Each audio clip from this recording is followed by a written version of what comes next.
Raj K ಕೃಷ್ಣನ ಜೊತೆ ನಮ್ಮ ವಂಶಿ ಡೇಟ್ ಫಿಕ್ಸ್ ಆಗಿದೆ. ಕೃಷ್ಣ ವಂಶಿ ಮಾರ್ಚ್ 2ರಿಂದ ರಾತ್ರಿ 9:30ಕ್ಕೆ ನಿಮ್ಮ ಉದಯ ಟಿವಿಯಲ್ಲಿ. ನನ್ನ ಮಾತು ಎದುರುಗಡೆ ಇರೋರ್ ಮಾತಿನ ಮೇಲೆ ಡಿಪೆಂಡ್ ಆಗಿರುತ್ತೆ. ಅವ್ರು ಹೇಗ್ ಮಾತಾಡ್ತಾರೋ ನಾನು ಹಾಗೆ ಮಾತಾಡ್ತೀನಿ. ಹೀಗ್ ಮಾತಾಡಬಾರ್ದು ಸಿಂಧು. ದೊಡ್ಡವರ ಆಶೀರ್ವಾದ ಸದಾ ಮಗು ಮೇಲಿರ್ಬೇಕು. ಅದೇ ನಮ್ಮನ್ನು ಕಾಯೋದು. ಅಮ್ಮ ಏನಾದ್ರೂ ಈ ಮಗು ಮೇಲೆ ಕೋಪ ಮಾಡ್ಕೊಂಡ್ರೆ? ಸರಿಯಾಗಿ ಹೇಳಿದ್ರಿ. ದೊಡ್ಡವರ ಆಶೀರ್ವಾದ ಸದಾ ಮಕ್ಳ ಮೇಲ್ ತಾನೇ ಇರ್ಬೇಕು.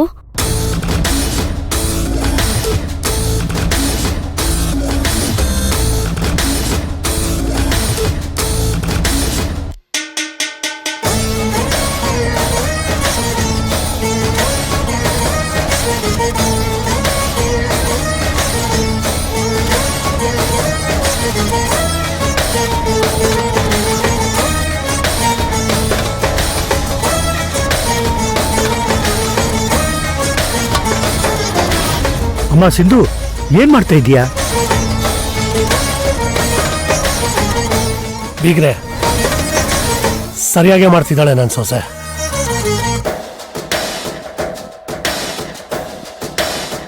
ಸಿಂಧು, ನೀನ್ ನಡ್ಕೊಳ್ತಾ ಇರೋದ್ರಲ್ಲಿ, ನೀನ್ ಮಾತಾಡಿದ್ರಲ್ಲಿ ಯಾವ ತಪ್ಪು ಇಲ್ಲಮ್ಮ. ನಿಜ ಹೇಳ್ಬೇಕು ಅಂದ್ರೆ ನಾನು ಯಾವತ್ತೂ ಆಡ್ಬೇಕಾಗಿರೋ ಮಾತನ್ನ ಇವತ್ತು ನನ್ನ ಸೊಸೆ ಬಾಯಲ್ಲಿ ಬರ್ತಾ ಇದೆ.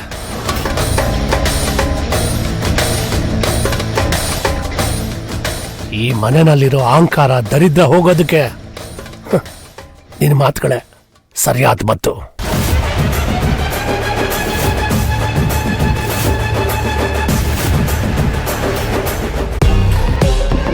ಯಾಕೆ ಹಾಗೆ ನಿಂತ್ಬಿಟ್ಟೆ?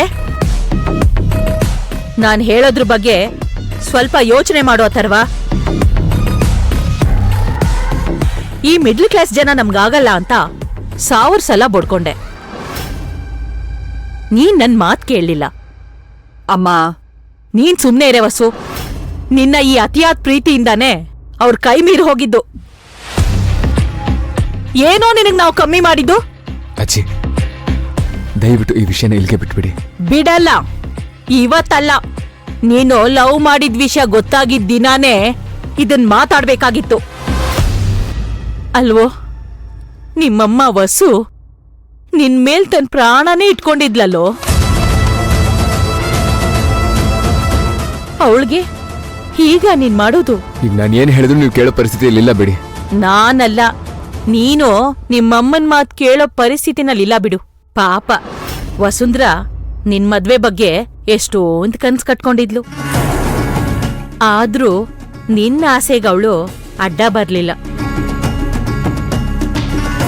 ನಿನ್ಗೋಸ್ಕರ ಅವಳ ಆಸೆ, ಆಕಾಂಕ್ಷೆ ಎಲ್ಲಾನು ತ್ಯಾಗ ಮಾಡಿದ್ಲು. ಆದ್ರೆ ನೀನೇನ್ ಮಾಡಿದ್ಯೋ? ಅಮ್ಮ, ಈಗ್ಯಾಕಿವೆಲ್ಲ ಮಾತು? ಅಮ್ಮನ್ ಕೆಲ್ಸ ಮಕ್ಳಿಗೆ ಒಳ್ಳೇದನ್ನ ಬಯಸೋದು ಅಷ್ಟೇ. ನಿರೀಕ್ಷೆಗಳನ್ನ ಯಾವತ್ತೂ ಇಟ್ಕೊಳ್ಬಾರ್ದು ಅನ್ನೋದು ನನ್ನ ಜೀವನದಲ್ಲಿ ಸತ್ಯ ಆಗೋಯ್ತು. ನೋಡಿದ್ಯಾ ನಿಮ್ಮಮ್ಮ ಎಷ್ಟು ಕರಗಿದಾಳೆ ಅಂತ?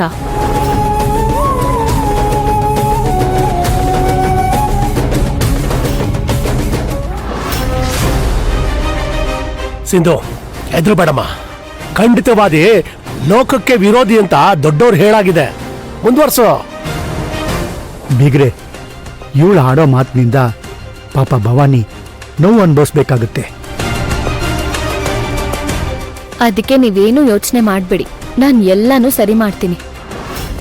ಸಿಂಧು, ನಿಂತ್ಕೊಳ್ಳಮ್ಮ. ಸಿಂಧು, ಬೀಗ್ರೆ, ಅವಳನ್ನ ತಡಿಬೇಡಿ, ಸುಮ್ಮನೆ ಇದ್ಬಿಡಿ.